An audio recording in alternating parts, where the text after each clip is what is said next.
National creativity চ্যানেলে সকলকে স্বাগত। আগামীকাল সুপ্রিম কোর্টে জাস্টিস সঞ্জয় কুমারের বেঞ্চে রয়েছে একটি এসএসসি মামলার শুনানি এবং কারা কাদের বিরুদ্ধে মামলাটি করলো আপনারা স্ক্রিন দেখে বোঝা যাচ্ছেন।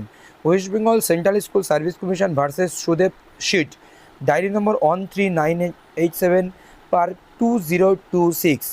এই মামলাটি গত একদিন শুনানি হয়েছে, আবার আগামীকাল শুনানির জন্য লিস্টেড হয়েছে। তো মামলার গ্রাউন্ড কি, কিসের উপরে ভিত্তি করে মামলাটি করা হলো, ছোট্ট করে আমরা পুরো বিষয়টি কিন্তু এই ভিডিওতে দেখে নেব। চলুন আমরা দেখে নিই। আর একটি প্রসঙ্গক্রমে একটা কথা আপনাদেরকে বলতে হয়, জাস্টিস সঞ্জয় কুমারের বেঞ্চে এসএসসি রিলেটেড মামলার কোনো গতি সঠিকভাবে পায়নি কিন্তু। তো একটি এসএসসি মামলার শুনানি আগামীকাল, চলুন আমরা দেখে নিই পুরো বিষয়টি। Diary number 139887 file on 7/3/2026। SLP number আপনারা দেখতে পাচ্ছেন, মামলা গ্রান্টেড হয়েছে। এসএলপি নম্বর এসেছে present last stage 24/7/2026, honourable justice Sanjay Kumar, honourable justice Sanjeev Sachdeva. তো সিরিয়াল নম্বর 54 মামলাটি শুনানির জন্য লিস্টেড হয়েছে। তো পেন্ডিং মোশন হিয়ারিং 24/7/2026। এবার মামলাটি কোন মামলার অর্ডারকে কেন্দ্র করে হলো চ্যালেঞ্জ করা হলো? The high court, West Bengal high court of Calcutta, MAT 17/2026, order date 27/2/26। এই যে মামলাকে চ্যালেঞ্জ করে এই কিন্তু মামলাটি হয়েছিল। তো পার্থসারথী চ্যাটার্জি এবং তপব্রত চক্রবর্তী ডিভিশন বেঞ্চ, এছাড়াও এখানে আরও কয়েকটি মামলা এখানে উল্লেখ হচ্ছে, ক্যান ফাইল থেকে শুরু করে আরও নিচের দিকে আসলে কিছু মামলা পার্থসারথী তপব্রত চক্রবর্তী বেঞ্চ থেকে আরেকটি মামলার অর্ডার হয়েছিল। একাধিক মামলাকে চ্যালেঞ্জ করা হয়েছে এখানে। ম্যাট 2115 16/12/2025, ওয়েস্ট বেঙ্গল হাইকোর্ট ক্যান অন, এখানে পার্থসারথী চ্যাটার্জি এবং তপব্রত চক্রবর্তী হাইকোর্ট WPA। এত 29/1/2025, 22/12/2025 যে মামলার অর্ডার হয়েছিল। এরকমভাবে একাধিক মামলাকে এখানে চ্যালেঞ্জ করা হয়েছে। তো মূল বিষয়টি কি, আমরা যে কলকাতা হাইকোর্টের যে মূল জাজমেন্ট বা অর্ডার কপি দেখলে পুরো বিষয়টি কিন্তু আমরা বুঝে যাব। গত দিনে অফিস রিপোর্ট কপি পাবলিশ হয়েছিল, আগামীকালকে শুনানির জন্য অফিস রিপোর্ট কপি কিন্তু পাবলিশ হয়েছে।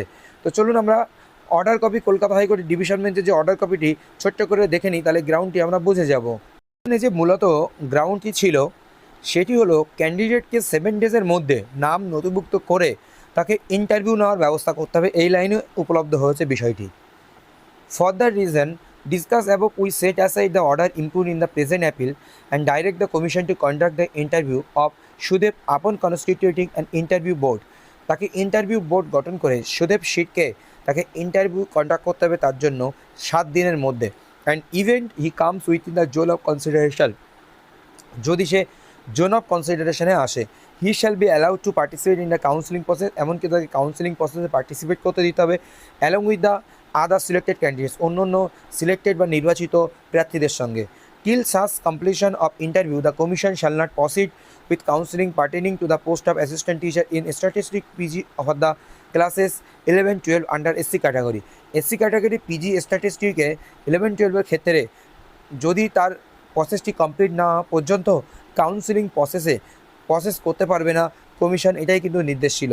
Such direction would not prejudice the candidate selected for counselling, since this court has been informed that such counselling may commence from the second week of March 2026। Second week of March 2026 এই council প্রক্রিয়া শুরু হবে এবং কোর্টকে inform করতে বলা হয়েছিল, এবং এই ক্যান্ডিডেটের সঙ্গে কোনো প্রিজুডিসাইজ না হয় বা এই ক্যান্ডিডেট কোনোভাবে বঞ্চিত না হয় সেটা কিন্তু কোর্টকে জানাতে বলা হয়েছিল বা কোর্ট অর্ডার দিয়েছিল। তো এটা হচ্ছে বিষয়। তো এনাকে ইন্টারভিউ নিয়ে 7 দিনের মধ্যে বলা হয়েছে। মূলত এই 12 নম্বর পয়েন্টের জন্য মামলাটি চ্যালেঞ্জ হয়েছিল। তো এবার কিসের উপরে ভিত্তি করে তাকে 7 দিনের মধ্যে ইন্টারভিউ নিতে বলা হয়, তো সেই বিষয়টি আমরা প্রথম দিকে গিয়ে একটু দেখে নিই। চলুন।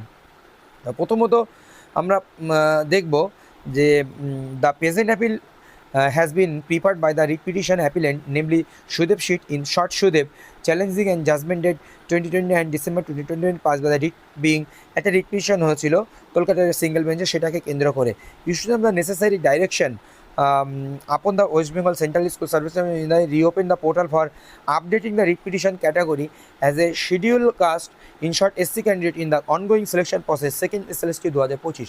সেকেন্ড SLST 2025 তার SC ক্যাটাগরিকে আপডেট করতে বলা হয়েছিল। বলার কথা বলা হয়েছিল।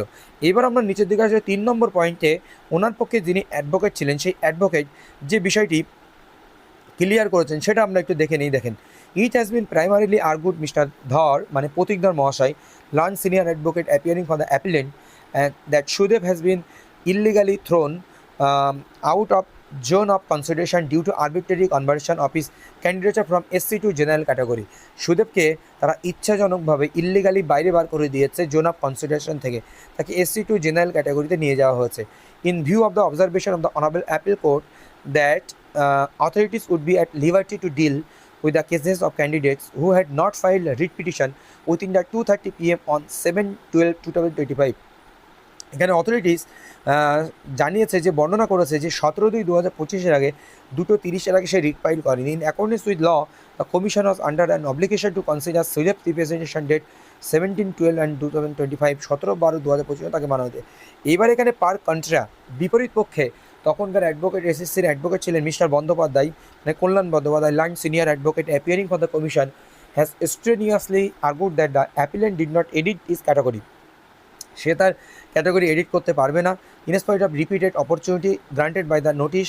বারবার 24 তারিখ 30 তারিখ এবং 5 তারিখ এবং 22/9/2025 নোটিশ দিয়ে বারবার জানানো হয়েছে এবং তাকে রিপিটেডলি অপরচুনিটি দেওয়া হয়েছে যে এডিট করার অপশান দেওয়া আছে রিট পিটিশন উইথিন, এবং যারা 16/12/2025 মধ্যে রিট পিটিশন করে তাদের ক্ষেত্রে and that are such they can not be allow any fresh opportunity more so then interview is over. Interview over হয়ে গেছে এই উপযুক্ত কারণগুলোর জন্য তাকে আমরা ইন্টারভিউতে সুযোগ দিচ্ছি না।